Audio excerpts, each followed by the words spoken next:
जिन्हीं के वचन और धारत जुगल नाग, भय धर निंद पद्मावती पलक में। जाकी नाम महिमा सुको धातु कनक धरे, पारस पखान नामी भयो है खलक में। जिन्हीं के जन्म पूरे नाम के प्रभाव हम, अपना स्वरूप लख्यो भानु सो भलक में। दे प्रभु पारस महारस के दाता, अब दीजे मोही साता द्रग लीला की ललक में। दीजे मोही साता द्रग लीला की ललक में। पार्श्वनाथ भगवान का ये मंगलाचरण क्या कहते हैं कि जिन भगवान पार्श्वनाथ के वचन यानी उपदेश हृदय में धारण करके वो जो नाग नागनी का जोड़ा धरणेंद्र पद्मावती है ना, पलक झपकते ही बहुत कम समय में वो नाग नागनी का जोड़ा धरणेंद्र पद्मावती हो गया। ये तो आपको कथा पता ही होगी कि अपनी गृहस्था अवस्था में एक नाग नागनी का जोड़ा जो आग में जल रहा था, महिपाल के द्वारा जलाया गया था, तो उनको उन्होंने संबोधन दिया। राजकुमार पार्श्वनाथ ने उनको संबोधन दिया और अपने परिणाम, शुभ परिणामों में जो वो नाग नागनी का जोड़ा था, शुभ परिणाम करके वो देवगति में धरणेंद्र और पद्मावती नाम से देव हुए। जिनके नाम स्मरण से लोहा सोना हो जाता है। पारस, पारस क्या होता है कि जो लोहे को सोना कर देता है। लेकिन एक बात बताऊं, पारसनाथ ऐसे पारस हैं जो लोहे को सोना नहीं करते, बल्कि जो उनका नाम स्मरण करता है वो खुद पारस हो जाता है। पारस पारस बनाता है। पारस लोहे को पारस नहीं, लोहे को सोना नहीं बनाता। ये वाला पारस ऐसा है जो पारस पारस बनाता है। आहा, ये पारस पत्थर तो बहुत पुद्गल की पर्याय है, लेकिन ये पारस भगवान के बताए हुए मार्ग पर चलकर, जो भगवान पार्श्वनाथ ने हमें मार्ग बताया है, उस मार्ग पर चलकर हम स्वयं पार्श्वनाथ बन सकते हैं। जिन्हीं के जन्मपुरी नाम के प्रभाव हम। जन्मपुरी क्या होती है ना, जिनकी जन्म नगरी के नाम के प्रभाव से हमने, भगवान पार्श्वनाथ जन्म कहाँ हुआ था? बनारस में हुआ था ना, तो बनारस के नाम से ही बनारसी दास जी का नाम भी तो उन्हीं के नाम पर रखा गया है। जब वो आपको बताया था पिछली क्लास में, जब उनकी कथा चली थी, उनका जीवन वृत्तांत डिस्क्राइब किया गया था, तो जिनकी जन्म नगरी के नाम के प्रभाव से हमने अपने आत्म स्वरूप का अनुभव किया। कैसे? सूर्य की चमक में, यानी जैसे सूर्य के प्रकाश में कोई जीव खोई वस्तु को पहचान लेता है, उसी प्रकार मैंने आपकी जन्म नगरी का नाम पाकर अपने इस विस्मृत निज निधि को पाया है। निज निधि निज में बताई, यह अनंत उपकार है ना। तो ऐसी निज निधि आपने बताई है और इस निज निधि को मैंने पाया है। वे प्रभु पार्श्वनाथ भगवान अतीन्द्रिय आनंद को देने वाले अब मुझे शांति प्रदान करें, पलक झपकते ही अर्थात क्षण भर में। देखो, ये जो अभी स्तुति चल रही है ना, मंगलाचरण चल रहा है, ये पूरा अधिकार मंगलाचरण का है ऑलमोस्ट, और इसमें व्यवहार स्तुति अभी चल रही है ना।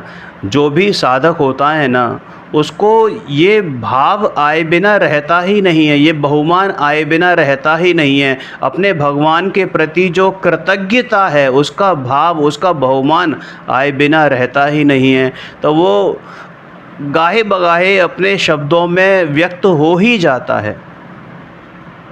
और फिर पंडित बनारसी दास जी तो एक महाकार्य अपना करने जा रहे थे, एक ऐसा यज्ञ करने जा रहे थे, उसमें तो भगवान पार्श्वनाथ निमित्त हैं, साक्षात सामने विराज रहे हैं। उनको बहुमान नहीं आएगा तो किसको आएगा? क्या कहते हैं पंडित बनारसी दास जी कि जिन भगवान पार्श्वनाथ के संबोधन को जलते हुए वो नाग नागनी के जोड़े ने भी जब अपने हृदय में धारण किया तो अल्प समय में ही उस जोड़े ने धरणेन्द्र पद्मावती के रूप में देव पर्याय प्राप्त कर ली थी। अब कोई ये कहे कि देखो उनको तो शुभ गति मिली, वो शुभ वो कुछ नहीं होती, चारों गतियां ही अशुभ हैं। अगर आपका निर्णय नहीं है, अगर आपका अनुभव नहीं है, स्वानुभूति नहीं हुई है, बिना सम्यक दर्शन के चारों गतियां ही अशुभ हैं। और सम्यक दर्शन के साथ कोई भी गति अशुभ है ही नहीं, चाहे वो निगोद की या त्रियंच की ही क्यों ना हो। और सम्यक दर्शन के बिना देव गति भी अशुभ गति है। लेकिन उस समय उनके ऐसे शुभ भाव हुए तो उनको देवगति प्राप्त हुई। भगवान पार्श्वनाथ के प्रति बहुमान व्यक्त करते हुए पंडित जी साहब कहते हैं कि इनके नाम की ही महिमा है कि लोहे को सोने में बदलने वाला पारस पत्थर भी आज जगत में प्रसिद्ध है। समझ में आया? अर्थात भगवान के गुणों का स्मरण करने से संसार के जीव कितने ही पापों से लिप्त क्यों ना हो, कंचन के समान पवित्र होकर मोक्ष के मार्ग पर अग्रसर हो ही जाते हैं, स्वयं पारस बन जाते हैं। और उन पंडित जी साहब का स्वयं का नाम भी बनारसी, भगवान पार्श्वनाथ की जन्म नगरी बनारस के नाम पर ही रखा गया है ना। कि जिस प्रकार सूर्य के प्रकाश में जगत के पदार्थ प्रकाशित होते हैं, उसी प्रकार हे भगवान आपकी महिमा, आपकी प्रतिमा को देखकर मुझे अपना स्वरूप अनुभव में आता है। अतीन्द्रिय आनंद को प्रदान करने वाले हे पार्श्वनाथ, हे पार्श्वनाथ, मुझे पलक झपकते ही अर्थात शीघ्र अतिशीघ्र शांति प्रदान करें। कौन सी शांति? निराकुल शांति। कौन सी शांति? निकषाय वाली शांति। कौन सी शांति? की अनंत शांति, अनंत सुख। देखो, हालांकि भगवान अपने भक्तों को कभी कुछ देते नहीं हैं, और भगवान क्या कोई भी किसी को कुछ नहीं दे सकता, क्योंकि एक द्रव्य दूसरे द्रव्य का कर्ता नहीं है। एक जीव द्रव्य दूसरे जीव द्रव्य का कर्ता भोक्ता नहीं है, उसको सुख दुख करने में सहाय नहीं है। लेकिन ऐसा जानते हुए भी अपने भगवान के प्रति जो बहुमान व्यक्त किया है पंडित जी साहब ने, है ना, तो वो सिर्फ इसलिए बहुमान की भांति, बहुमान के रूप में ये चीज़ निकली है कि वे अपने भगवान से अपनी सुख शांति की कामना करते हैं। ये वास्तव में भक्ति का अतिरेक मात्र है। लेकिन हाँ, भगवान की प्रतिमा का ऐसा अतिशय अवश्य है कि उनके दरबार में आने पर संसार के दुखों से आकुलित दुखी जीवों को सहज ही शांति का अनुभव होता है, और स्वयं ही सातिशय पुण्य का बंध होता है, जो आगे भी आकुलता से छुटकारा दिलाने में निमित्त बनता है। अब ये सातिशय का पुण्य क्या होता है? ये सातिशय पुण्य ये नहीं है कि आपको रुपया पैसा मिलेगा, आपको परिवार बड़ा मिलेगा, बीवी आपकी कहना मानने वाली मिलेगी, बच्चे आपके मार्ग पर चलने वाले मिलेंगे, या आपके माँ बाप आपके साथ रहेंगे, वो स्वस्थ रहेंगे, घर मकान दुकान बड़ा होगा, बिजनेस व्यापार सब अच्छा चलेगा। ये सातिशय पुण्य नहीं होता, बल्कि सातिशय पुण्य तो वो होता है कि आपको देवशास्त्र गुरु का सानिध्य मिलेगा। ये होता है सातिशय पुण्य कि आपको आपके आत्मा के प्रति, अपने परमात्मा स्वरूप के प्रति रुचि जागृत होगी, आपको निर्णय में सहाय होगा। ये होता है सातिशय पुण्य। समझ में आया? तुम भक्तों को कुछ नहीं देत, अपने समान बस बना लेत। यह मैंने तेरी सुनी आन, जो लेवे तुमको बस पिछान। वह पाता है केवल ज्ञान, होता परिपूर्ण कला निधान। समझ में आया? आहा। कोई लोकांक्षा से, कोई लोक इच्छा से, कोई रुपए पैसे के लिए किसी का बच्चा नहीं हो रहा है, किसी के माँ बाप बीमार हैं, किसी के ऊपर केस चल रहा है, और वो ऐसी वांछा करके और भगवान के पास उस वांछा को पूरा करने अगर कोई जाए तो उनको साथी से तो छोड़ो, हीन पुण्य भी नहीं बनता है, वो तो पाप ही है। क्यों? क्योंकि उन्होंने बिना लोभ के वहाँ नहीं गए, लोभी थे, लोभी, निर्लोभी होकर, निस्वार्थी होकर पूजन होती है, उसका फल लगता है, स्वार्थी पने से नहीं लगता है।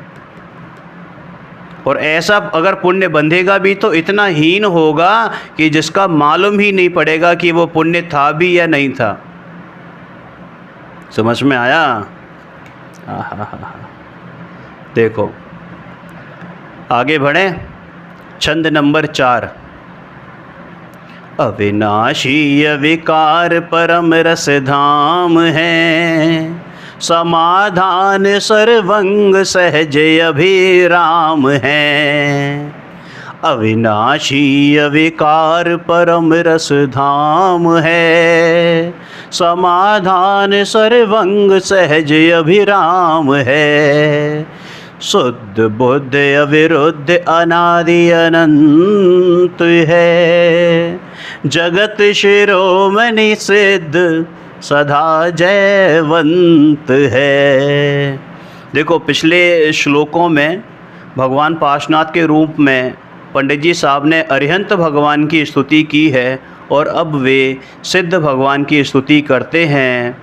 क्या कहते हैं कि अविनाशी अविकार परम रस धाम हैं, यानी विनाश रहित। अविनाशी क्या होते हैं? कि विनाश रहित, अविकार यानी विकार रहित, और परम रस धाम है यानी अतीन्द्रिय आनंद की खान हैं, अतीन्द्रिय आनंद का रस पी रहे हैं, आत्मिक रस पी रहे हैं।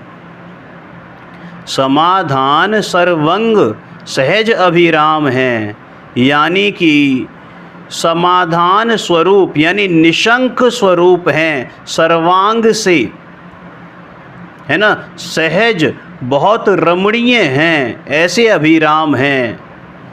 शुद्ध बुद्ध अविरुद्ध अनादि अनंत हैं, पवित्र हैं, ज्ञानमयी हैं, विरोध रहित हैं, जिसकी आदि ना हो ऐसे हैं, जिसका अंत ना हो ऐसे हैं।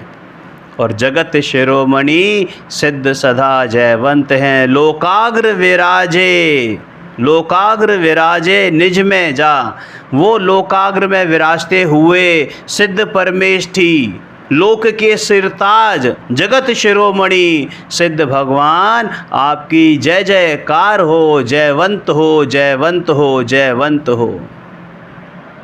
क्या कहते हैं कि सिद्ध परमेष्ठी का गुणगान करते हुए पंडित जी साहब कहते हैं कि हे सिद्ध भगवान, आप शाश्वत यानी जन्म मरण से रहित सदा काल रहने वाले हो, गतियों से भी पार हो, गत्यातीत हो गए हो, मोह राग द्वेष आदि विकारी भावों से रहित अविकारी हो, और परम आनंद रस की खान हो, यानी सदा काल अतीन्द्रिय सुख का वेदन करते हो, सर्व आत्मिक रस का वेदन करते हो, सर्व आत्मिक ज्ञान का वेदन करते हो, अनंत सुख का वेदन करते हो, आनंद अमृत पीते हो। समझ में आया? आहा, न प्रमत्त है न अप्रमत्त है, बस एक ज्ञायक भाव है। प्रभु, ना तो आप कभी प्रमत्त थे और ना ही प्रमत्तता का अभाव करके अप्रमत्त हुए हो। अरे आप तो जैसा स्वरूप है वैसे ही हो, आप सर्व समाधान स्वरूप हो। कहाँ से? सर्वांग से। आपका स्मरण करते ही आपके सर्वांग से मुझे आनंद की प्राप्ति होती है। आपका आनंद आपके पास है, लेकिन आपका स्मरण करके मुझे भी आत्मिक रस की प्राप्ति होती है, क्योंकि मुझे प्रेरणा मिलती है कि मैं भी आप जैसा बन सकता हूँ। भूतकाल जो आपका सो मेरा वर्तमान, और वर्तमान जो आपका सो भविष्य मम जान। आहा, सर्वश्रेष्ठ हो, सबसे सुंदर हो। समझ में आया? आप परम पवित्र हो, परम ज्ञानी हो। आपकी ना आदि है ना अनादि, ना आपकी ना आदि है ना अंत है, यानी अनादि अनंत हैं। आपसे श्रेष्ठ इस संसार में कोई और नहीं है। ऐसे तीनों लोकों के सरताज, त्रिभुवन स्वामी, जग शिर नामी, ऐसे आप हो हे सिद्ध भगवंत। सदा ही जयवंत हो, जयवंत हो, जयवंत हो। आहा हा हा, समझ में आया? अरिहंत सिद्ध आचार्य पाठक साधु हैं परमेष्टिपण, सब आत्मा की अवस्थाएं आत्मा ही है शरण। यह आचार्य कुंद कुंद का मंगलाचरण है, नमोकार मंत्र है। तो यहाँ पर देखो, अरिहंत और सिद्ध परमेष्टि की तो वंदना हुई, स्तुति हुई। अब बारी है साधु परमेष्टि की। क्या कहते हैं? हमने कल एक सेशन लिया था, मिनी सेशन 5 मिनट का। उसमें ये बताया है कि साधु परमेष्टि का कैसा स्वरूप होता है, स्वयं पंडित जी साहब ने बताया है। उसका हमने डिटेल में वहाँ पर व्याख्यान किया है। उसको एक्सटेंड करते हुए देखो समझते हैं। वही छंद है, छंद नंबर 5, सवैया 31 में है। ज्ञान को उजागर सहज सुख सागर। क्या? ज्ञान को उजागर सहज सुख सागर, सुगुन रत नागर, विराग रस भयो है। ज्ञान को उजागर सहज सुख सागर, सुगुन रत नागर, विराग रस भर्यो है। सरन की रीति हरे मन को न भय करे, शरण की रीति हरे मन मरण को ना भय करे, करन सो पीठी दे चरण अनुसर्यो है।